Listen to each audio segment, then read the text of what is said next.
Ukraine, and we're all here to understand the opportunities and the capabilities with Ukraine. But with this panel here and with the outsourcing discussion, I'm going to ask my colleagues to actually turn the tables, and let's not talk about Ukraine, let's talk about you. You as the audience and what Ukraine can do for you in terms of making your business better, in terms of making you more successful. That'll be the stage for our discussion here. I'd like to also preface with the fact that I work with companies that are transforming, so I work actually through transformations through deals, but every single sector that we touch is transforming at a rapid pace. The disruptions are coming much more frequently than before, and they're all driven by technology. And each of my clients has a challenge in order to keep up and stay ahead of the technology. So that's the other bit that I'd like to make sure that we address here in terms of, again, how can Ukraine help you and your companies, your networks and connections excel and succeed. Gentlemen, if each of you could maybe introduce yourself quickly and explain, let's make this personal here. What attracted you to Ukraine? Why did you choose to take a risk and a change? Because none of you are from Ukraine. Why are you there? Why are you working with Ukraine now? Yeah, I discovered Eastern Europe in '94, having a trip with my mini disc and the soundtrack of Pulp Fiction, going to Moscow and St. Petersburg, and found a new world that was open for change and where you could actually change and with people listening. And I got attracted to that. Started a business in the '90s out of Lithuania, distributing computer hardware to Eastern Europe, and came to Ukraine in '97 doing exactly that. I decided that in the year 2000 that hardware distribution was not my future. Software seemed to be more of a future. And I thought that something like what Ciklum is today would be a good idea for me to start. And I decided to, at that point, to choose Ukraine as the place to start this. Having a lot of experience working in Russia, I felt Ukrainians easier to work with. There's a different mentality, more straightforward, no secret political agenda behind everything. And I found that Ukraine was, there's a very strong concentration of a lot of smart people. Russia also has more people, but they're spread out over a big area. So simply from practical reasons of enjoying working with Ukraine and seeing that as the best place to start an IT company, I chose that in 2002, and we've been growing since then to about 2,500 people today. Okay, so my name is Brian Borack. I've been working in Ukraine for a number of years. I have a background both from a client perspective and also now from the vendor side. I worked at a very large enterprise software company, more than $1 billion, and I ran for them global outsourcing. We had a very large team in India, and the board asked me to look into where to go next for another large center. I spent about a year looking into globally where to go. And we had teams already, we had in India, South America, small team in China, and I looked at every country around the globe and visited many of them. In the end, it came down to, I created a methodology of both labor, talent, cost, infrastructure, political risk, a very thorough methodology on how I choose what country to go to, really to prove to the investors of my company why we chose our next destination. And the end debate became Ukraine.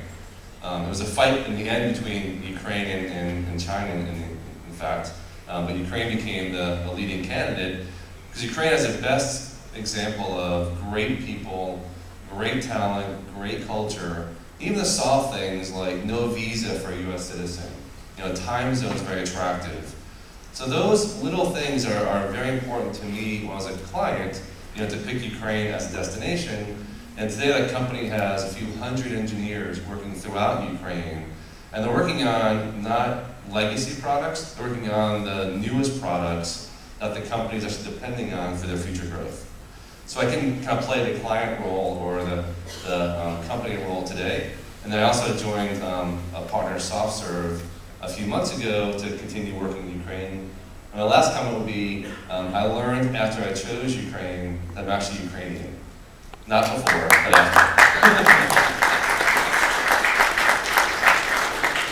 That's great. You want personal, I'll give you personal. So, and I do talk for a long, long time, so you have to help me time myself a little. We only have a half hour. Okay, I'll take the 25 minutes out of that half an hour.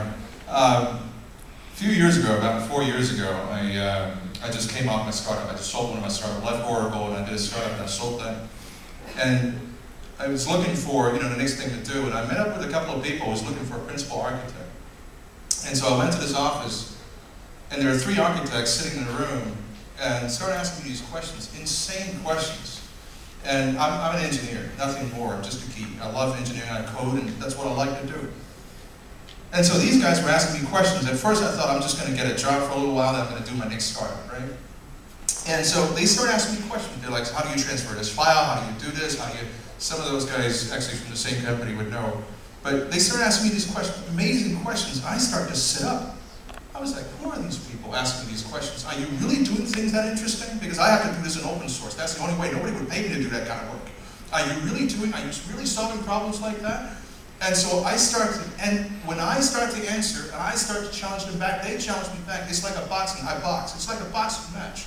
And I was like, okay, sure, I'll give you a tougher problem. How about that? And keep going back and forth, back and forth. And at the end of it, what started out as something that seems like, it's just, we start to relax, and then the CEO came in and smiled at me, and we started to talk. And I joined him, and I said, by the way, what do you guys do? Well, we solve tough problems for a lot of the customers. Most of it are people from Ukraine. Interesting, very interesting. And ever since, I fell in love with the whole region. It's that whole region is, and I think what I'm trying to say is very much that way, which is everybody, strong people, very strong people, test you, no BS. Sorry for the language, but no BS. But once you can prove yourself, they would work, they would get everything done in the best way possible. And that's what you need in technology. I mean, I spent 25 years in building products. You understand how important that mentality is, which is to get the BS out of the way and just really solve the problem with the best people possible and not take anything for less. And that's the attitude we got. Today it's our second biggest development center in EPAM systems, and we get that same, and the communication skill that you get from the region is amazing. A lot of the startups that I think some of the people were talking about, you'd be very, very happy to talk to people from Ukraine because you understand that they have a lot of that mentality. Somebody was mentioned about outsourcing and product development before. I actually have to disagree. Outsourcing is not the same in Ukraine. It's not outsourcing. It's much more of a sense of ownership in Ukraine. It's not about sustaining engineering. I'm jumping ahead a little bit, but I'll come back and talk more about that. It's a very different mentality. It's about solving tough problems. It's about solving problems the smart way. Not just usually just, well, let's write more code, write more code, write more code. That's not what Ukraine and the whole region is all about. It's about how to solve the problem in the smartest way possible so the customer can move on and do their own innovation, and we help them with the innovation. Together, we can make their product better and better and better and better. So anyway, I could go on and on forever, but I can give you some time. Thanks, Sam.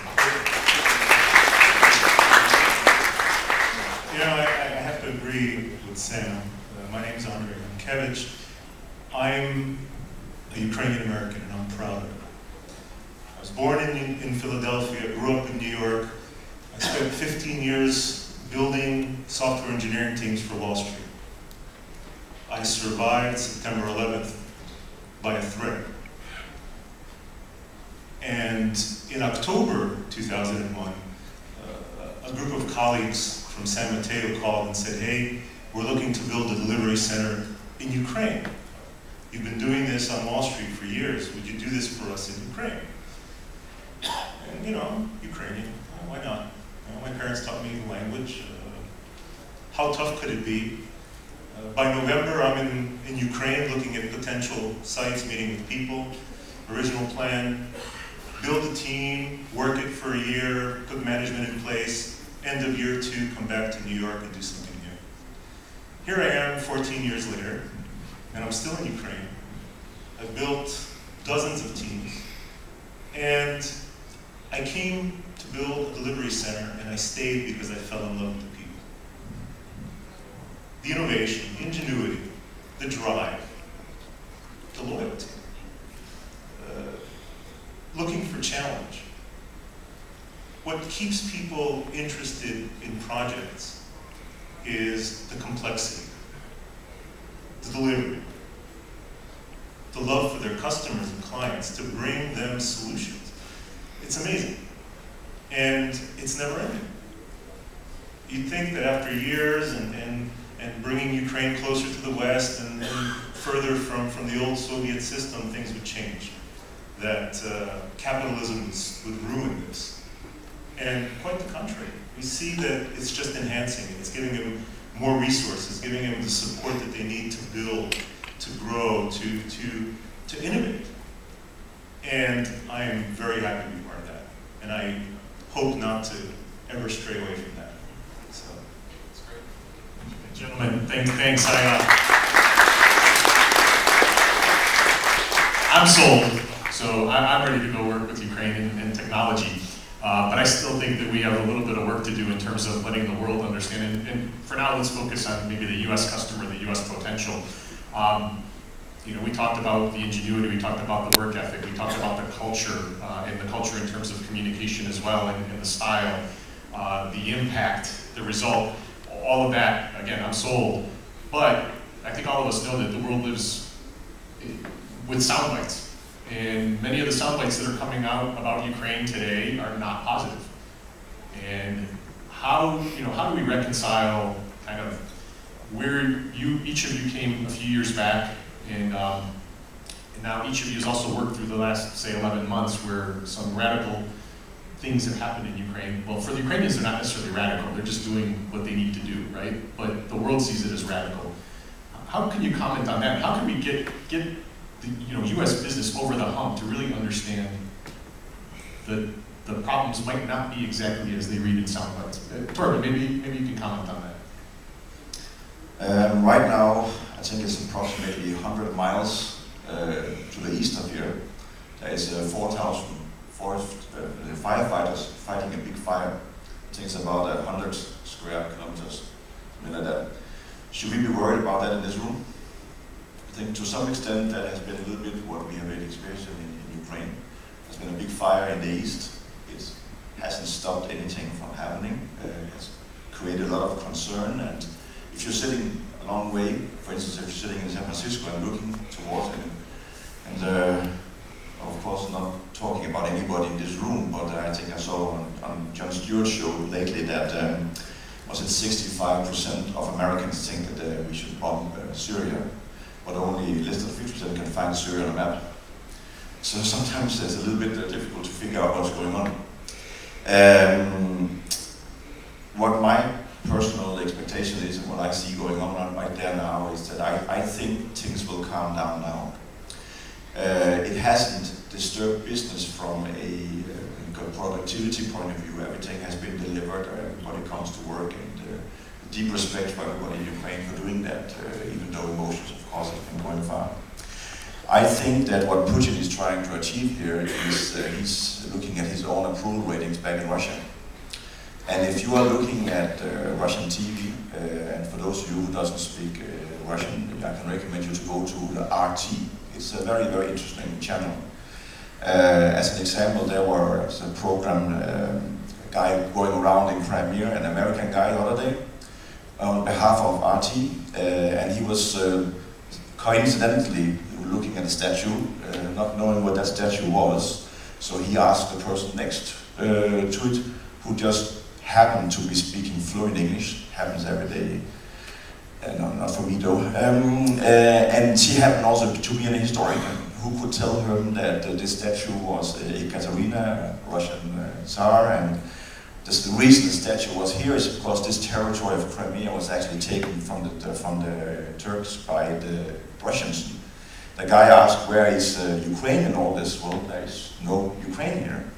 They visit the graveyards for the Crimean War. There is a Russian graveyard, a French graveyard. There's no Ukrainian graveyards. They're not fighting here. They walk down the streets and they see a queue of people. He wonders why there is a queue of people, and he asks, coincidentally, the person who again speaks fluent English, and he says, we are here because now we are fighting the Russians, and we are getting free medical insurance from Putin. Thank you, Putin, for making us Ukrainian Russians.